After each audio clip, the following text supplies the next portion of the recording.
ଦେଖନ୍ତୁ ବର୍ତ୍ତମାନ ଆମର ସୁବର୍ଣ୍ଣରେଖା ନଦୀରେ ବନ୍ୟା ଆସିଲାଣି। ତା ପୂର୍ବରୁ ଜଳକା ନଦୀରେ ବନ୍ୟା ଆସିଥିଲା। ଜଳକା ନଦୀ ବନ୍ୟା ଆସିବା ଦ୍ୱାରା ଆମର କୁଣ୍ଡୁଳି, ସାଉଡ଼ି, ବଣିଆଁଡିଆ, ବୋଳଙ୍ଗ ଏସବୁ ପଞ୍ଚାୟତ ବହୁତ କ୍ଷତିଗ୍ରସ୍ତ ହେଇଥିଲା। ବର୍ତ୍ତମାନ ସୁବର୍ଣ୍ଣରେଖା ନଦୀ ବନ୍ୟାରେ ଆମର ଏପଟେ ଯେଉଁ 9ଟି ପଞ୍ଚାୟତ ଅଛି ସେଗୁଡ଼ାକ ମଧ୍ୟ କ୍ଷତିଗ୍ରସ୍ତ ହେଉଛି ଏବଂ ପାଣି ତ ବଢ଼ି ଚାଲିଛି। ସେଥିପାଇଁ ଆମେ ଡ୍ରାଏ ରେସନ୍ ହିସାବରେ ଦେଉଛୁ, ଚୁଡ଼ା ଗୁଡ଼ ସମସ୍ତଙ୍କୁ ଦେଉଛୁ ଏବଂ ଫ୍ରି କିଚେନ୍ର ବ୍ୟବସ୍ଥା ହେଇଛି।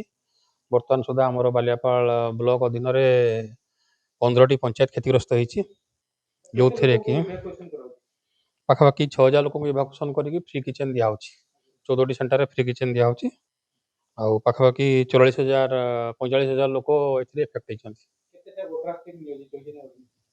ଆମର ଦେଖନ୍ତୁ, ଆମର 9ଟି SRCଙ୍କ ବୋଟ୍ ଅଛି, ପ୍ଲସ୍ ଗତକାଲି ଗୋଟେ ଅର୍ଡ଼ର ଟିମ୍ ଆସିଥିଲା, ସକାଳୁ ଗୋଟେ ବୋଧେ ଅର୍ଡ଼ର ଟିମ୍ ଆସିଛି ଏବଂ ବର୍ତ୍ତମାନ ଗୋଟେ ଅର୍ଡ଼ର ଟିମ୍ ପହଞ୍ଚିଲା ଏବଂ ସେଇ ଟିମ୍ ମାନଙ୍କୁ ଆମେ ସବୁ ଡିପ୍ଲୟମେଣ୍ଟ କରୁଛୁ।